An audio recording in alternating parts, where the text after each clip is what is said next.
Comment découper des éléments de ferme très rapidement et proprement avec Revit? Bonjour, je suis Pascal Camletti, architecte et formateur Revit. Je vais vous présenter dans ce tutoriel quelque chose qui me paraît aussi tellement simple que beaucoup de personnes galèrent, donc sur la jonction de poutres, donc de ferme, pour pouvoir avoir quelque chose de propre. Je vous montre ce tutoriel très rapidement pour vous montrer à quel point c'est facile de réaliser des attachements et des éléments propres comme on peut le voir ici.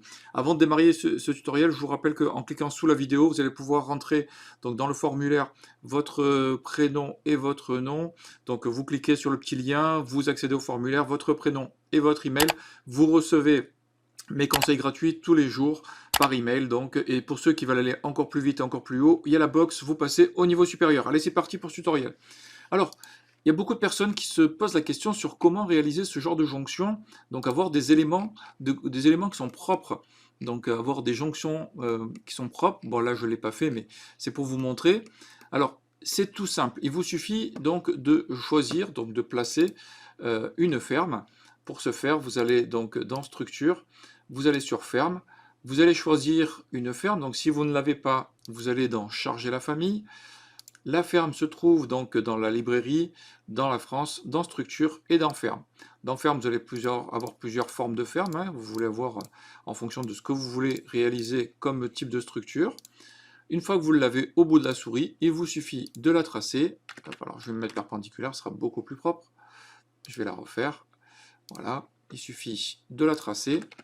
Voilà, et là si je vais sur ma vue 3D, on voit que le avant-après, alors je vais peut-être me décaler légèrement de manière à ce qu'elle puisse être visible. Voilà, si je retourne sur ma vue 3D, on voit que les jonctions sont pas propres, hein. C'est pas joli, c'est pas agréable, donc on voudrait avoir quelque chose de beaucoup plus propre. Donc là, celle-ci, je vais la supprimer pour vous montrer comment faire. Il vous suffit d'aller sur une élévation. Une fois que vous êtes sur votre élévation, alors attention, il est important que vous traciez votre ferme, que vous la dimensionnez, que vous choisissiez les hauteurs, les angles, etc. Tout ça en premier lieu.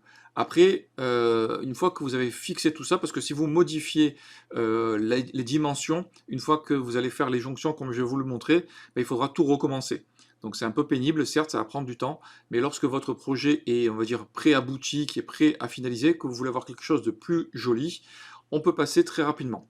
Alors, il y a aussi le système d'assemblage qui existe, qui permet de faire des jonctions automatiques, mais si on n'a pas le temps et si on veut faire de la charpente bois ou des éléments très rapides, pour ne pas s'embêter, eh ben moi je vous propose cette solution. Cette solution, c'est celle-ci. Il vous suffit de simplement créer un plan de référence. Donc vous allez sur l'onglet architecture ou structure, vous allez faire plan de référence et vous allez tracer un plan de référence. Donc on va venir d'ici à ici, on va suivre ici, hop, allez, on va le prendre ici, voilà, je fais escape, je tabule pour l'attraper, et après je l'étire de manière à l'avoir à disposition très facilement.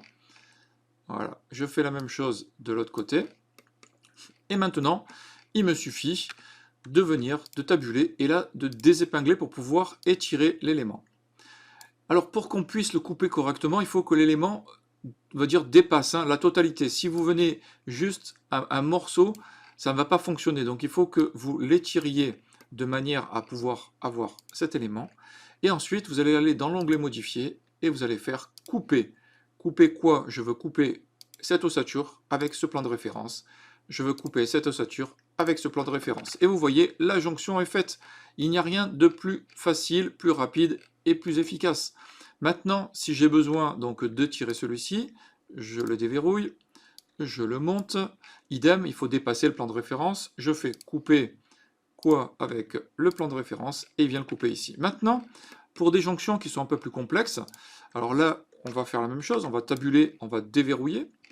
On va attraper donc cet élément, on va l'étirer. Alors là, je l'ai déplacé. Alors j'ai dû déjà faire la jonction. Pourquoi il ne veut pas l'attraper? Qu'est-ce que j'ai fait? Il est désépinglé. Hop. Alors on va faire ça. Hop, on va l'étirer. Alors là, je l'ai déplacé. Donc quand on déplace comme ça, on déplace l'inclinaison. Donc faites attention. Donc là, on va le remettre ici. Bon, j'ai dû faire des tests de modification, donc il faudrait éventuellement le refaire. Alors on va prendre l'exemple de celui-ci. Voilà, on le désépingle, on l'étire.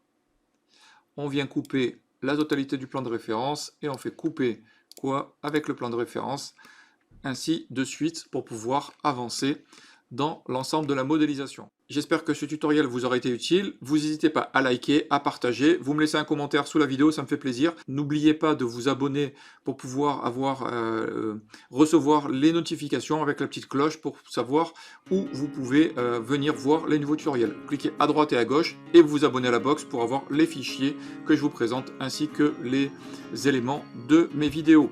Je vous dis à la semaine prochaine pour un nouveau tutoriel. Au revoir.